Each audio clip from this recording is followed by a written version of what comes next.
Hi guys, welcome back to my channel. Or if you're new, hi, my name is Dana. I upload at least once a week. Usually it's something tea related, Disney related, or just a fun vlog. Today I am doing a tea review on a tea called Peanut Butter Cup from DAVIDStea. So let's get our tea steeping.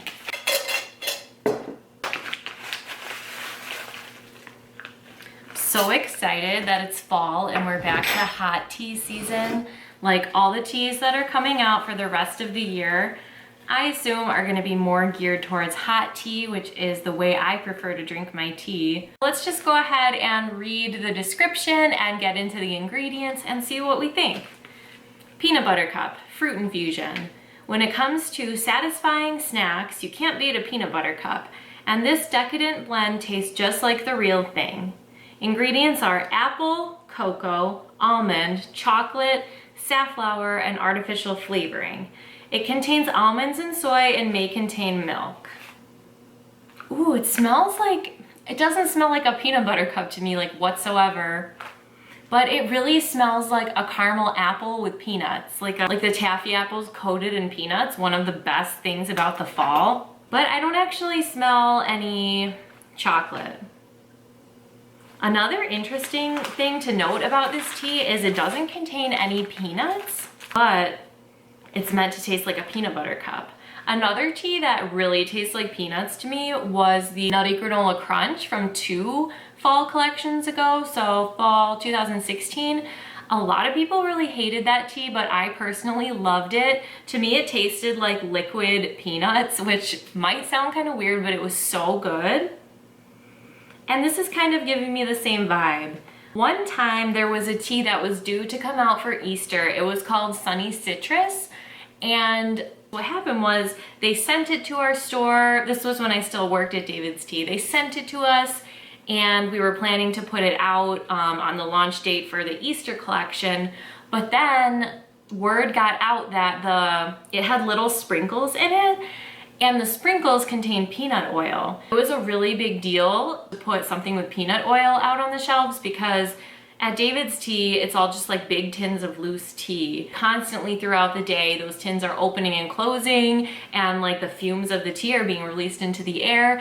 So at the last moment, they instructed us not to sell the Sunny C as loose tea at all. We could only put it out in like pre-packed containers. Like there were Easter eggs that had like wrapped tea like sealed in them, so we could sell it like that, but we were instructed not to put out the loose tea and to send it back. Peanut is a very serious allergen and it's one that DAVIDStea like doesn't touch at all. That was the only time I ever saw anything with peanut in it at DAVIDStea. I think like it was with great care that DAVIDStea has like invented these teas that are made to like mimic peanut flavors without actually having that serious allergen in it. On a Facebook post, DAVIDStea posted about this and someone commented asking about allergens and asking about peanuts, and DAVIDStea replied back like the tea wizards did their magic and made it taste like peanuts without actually including any real peanuts in the ingredients. I think like the more I smell it, the more I'm picking up little tiny hints of chocolate,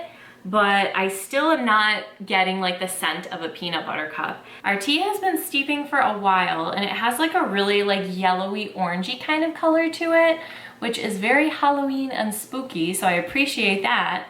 But I guess I kind of expected it to be a little bit darker because of the chocolate.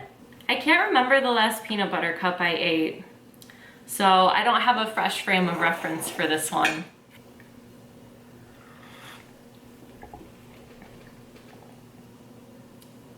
It's good. It's kind of lighter than I expected, but I mean, since it's an herbal tea, we could steep it literally all day and it'll only get stronger and stronger.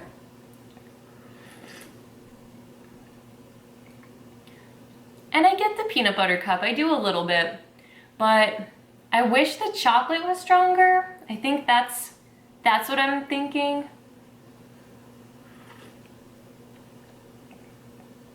Yeah. I wish that the chocolate was a little stronger, but it's pretty good. I see a lot of people on the DAVIDStea fans Facebook page saying that they add chocolate agave into this tea, and I think that is probably the way to go. I think it's sweet enough on its own, but it could use like a nice kick of chocolate. I think it's really nice and desserty. It has a nice sweetness without being too over the top. But if I was really craving a peanut butter cup, I don't know if this would do it for me. But then again, I feel like that about every tea. Like if I really want like a slice of birthday cake and I drink birthday cake tea, it's just not gonna do it, you know? And I feel like a lot of chocolate teas don't really have like a strong enough chocolate flavor unless you turn it into a latte. Like something about a latte really like brings it up a notch in terms of the dessertiness. I could absolutely imagine like a chill night on the couch watching some Halloween movies, like watching some Hocus Pocus or watching some Halloween Town and chilling with a cup of peanut butter cup. Like I'm almost thinking that it tastes more like peanut M&Ms than it does like a peanut butter cup because it has less chocolate. And I'd say that peanut M&Ms have a little less chocolate than a peanut butter cup would. And I'm tasting more of like a peanut than a peanut butter, which probably makes no sense because peanut butter like is peanuts. But to me, like there's sort of a difference. And I like, this tastes like peanuts to me, just like the Nutty Granola Crunch does. I like this tea and I think it's really fun. And I wish, like I said before, I wish that it was a whole candy inspired collection, like the DAVIDStea Trick or Treat collection, you know, like I think that would be such a cool theme for Halloween. I don't think I would buy it again, but I'm definitely gonna enjoy the rest of what I have. All right guys, I hope you enjoyed my first impression of DAVIDStea's peanut butter cup. Let me know in the comments below your favorite trick or treat candy. Like, let me know the thing that you would always look forward to getting in your trick or treat bag when you were a kid. For me, I'd always get super excited over the Almond Joy because I love coconut and I feel like everyone else hated it. So whoever I was going trick-or-treating with would always give me all of their Almond Joy. Also, like, there was something really special about the little like vanilla flavored Tootsie Rolls. Do you know what I'm talking about? There was like vanilla flavor and they were in like a blue wrapper and there were like little like orange ones and they were so good. And it was just something I never like would have any other time of year. Those like just remind me always of Halloween because that was the only time I ever had those. Like dig through my bag and see if I had any of those. I loved to like sort out all my candy into categories. When I was a kid, I really missed trick-or-treating if you couldn't tell, but I'm way too old now. I hope you're having a beautiful day and I will see you next time. Thanks for watching.